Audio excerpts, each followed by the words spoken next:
मनुष्य योनि का भोग। एक दरिद्र ब्राह्मण यात्रा करते करते किसी नगर से गुजर रहा था। बड़े बड़े महल एवं अटलांटिकाओं को देखकर ब्राह्मण भिक्षा मांगने गया, किंतु उस नगर में किसी ने भी उसे 2 मुट्ठी अन्न नहीं दिया। आखिर दोपहर हो गई तो ब्राह्मण दुखी होकर अपने भाग्य को कोसता हुआ जा रहा था। सोच रहा था, कैसा मेरा दुर्भाग्य है, इतने बड़े नगर में मुझे खाने के लिए 2 मुट्ठी अन्न तक नहीं मिला, रोटी बनाकर खाने के लिए 2 मुट्ठी आटा तक नहीं मिला। इतने में एक सिद्ध संत की निगाह उस ब्राह्मण पर पड़ी। उन्होंने ब्राह्मण की बड़बड़ाहट सुन ली। वे बड़े पहुंचे हुए संत थे। उन्होंने कहा, हे ब्राह्मण, तुम मनुष्य से भिक्षा मांग रहे हो, पशु क्या जाने भिक्षा देना। यह सुनकर ब्राह्मण दंग रहा गया और कहने लगा, हे महात्मन, आप क्या कर रहे हैं?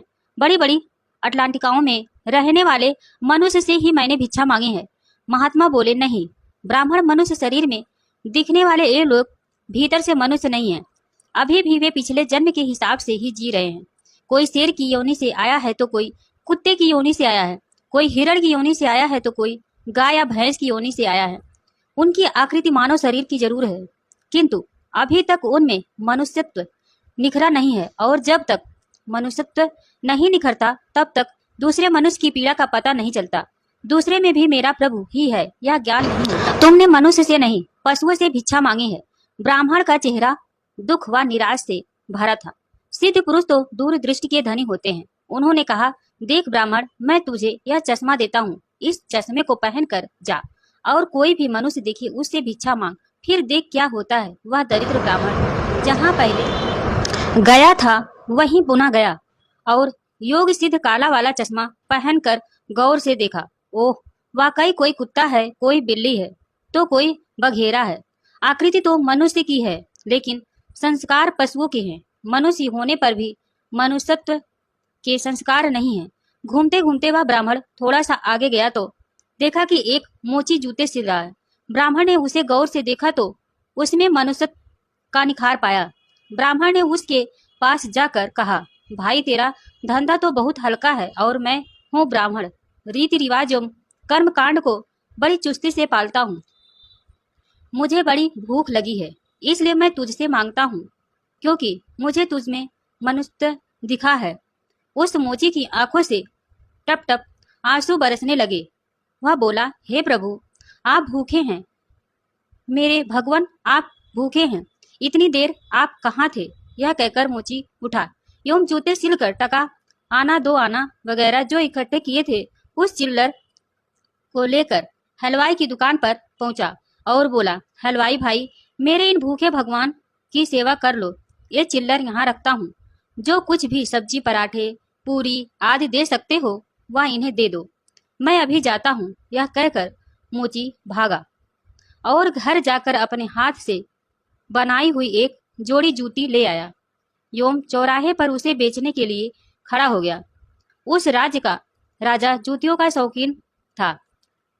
उस दिन भी उसने कई तरह की जूतियां पहनी, किंतु किसी की बनावट उसे पसंद नहीं आई तो किसी का नाप नहीं आया। 2-5 बार प्रयत्न करने पर भी राजा को कोई पसंद नहीं आई। तो राजा मंत्री से क्रुद्ध होकर बोला, अगर इस बार ढंग की जूती लाया तो जूती वाले को इनाम दूंगा, और ठीक नहीं लाया तो मंत्री के बच्चे तेरी खबर ले लूंगा। देव योग से मंत्री की नजर इस मोची के रूप में खड़े असली मानव पर पड़ गई, जिसमें मानवता खिली थी, जिसकी आंखों में कुछ प्रेम के भाव थे, चित्त में दया करुणा थी। ब्राह्मण के संग का थोड़ा रंग लगा था। मंत्री ने मोची से जूती ले ली एवं राजा के पास ले गया।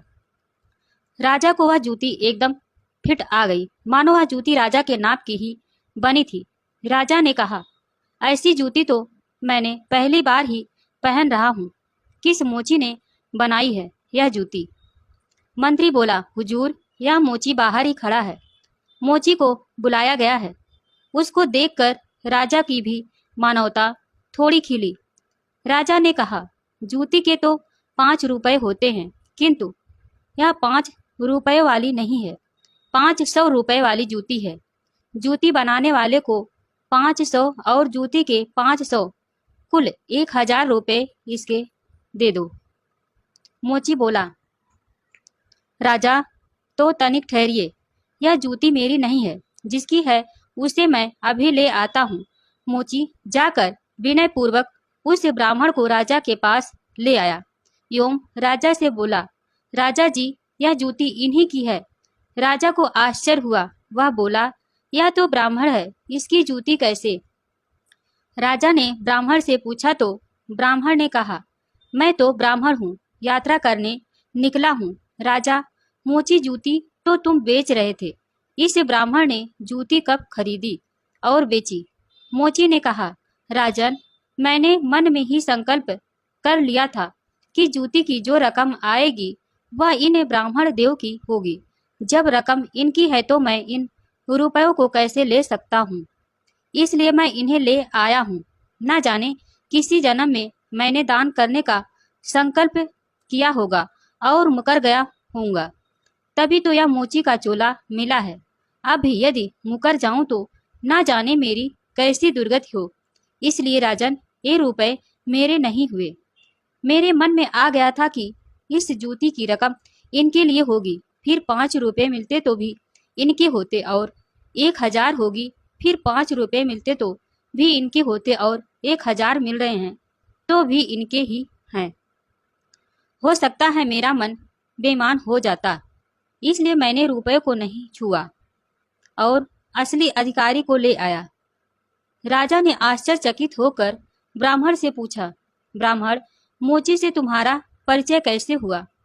ब्राह्मण ने सारी आप बीती सुनाते हुए सिद्ध पुरुष के चश्मे वाली बात बताई और कहा कि राजन, आपके राज्य में पशुओं के दर्शन तो बहुत हुए, लेकिन मनुष्यत्व का अंश इन मोची भाई में ही नजर आया।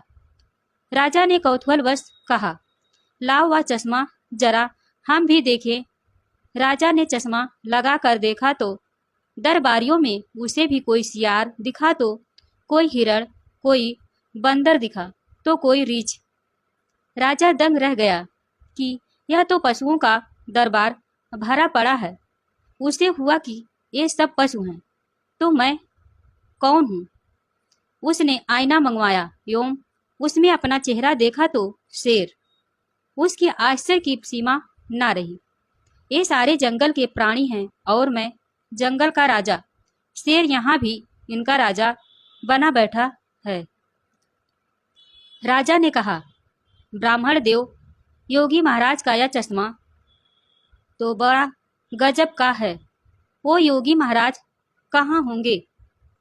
ब्राह्मण, वे तो कहीं चले गए होंगे। ऐसे महापुरुष कभी कभी ही और बड़ी कठिनाइयों से मिलते हैं। श्रद्धावान ही ऐसे महापुरुषों से लाभ उठा पाते। बाकी तो जो मनुष्य के चोले में पशु के समान है, वे महापुरुष के निकट रहकर भी अपनी पशुता नहीं छोड़ पाते। ब्राह्मण ने आगे कहा, राजन, अब तो बिना चश्मे के भी मनुष्य को परखा जा सकता है।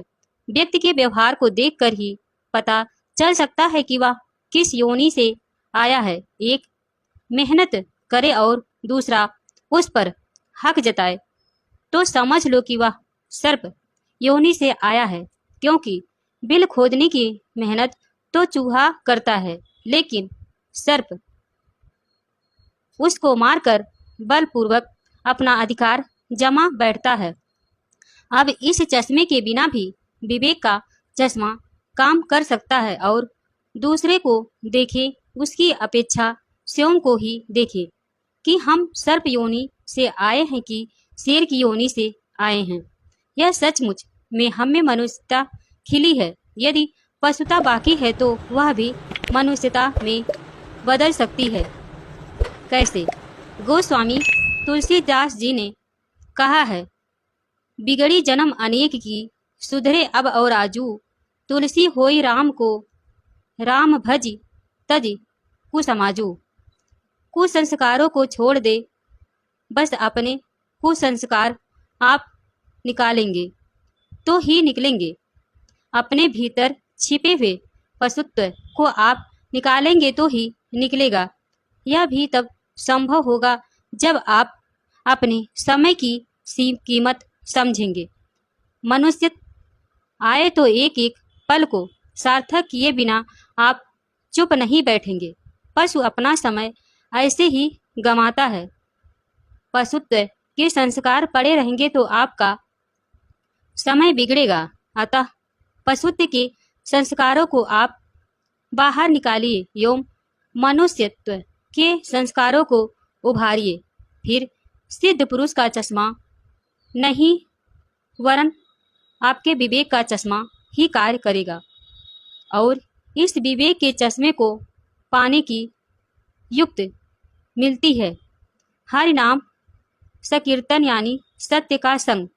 वह सत्संग से तो हे आत्म जनो मानवता से जो पूर्ण हो वही मनुष्य कहलाता है। बिन मानवता के मानव भी पशुतुल्य रह जाता है। इसलिए आप जो भी कमा रहे हैं उसमें से कम 2% दान करते रहें।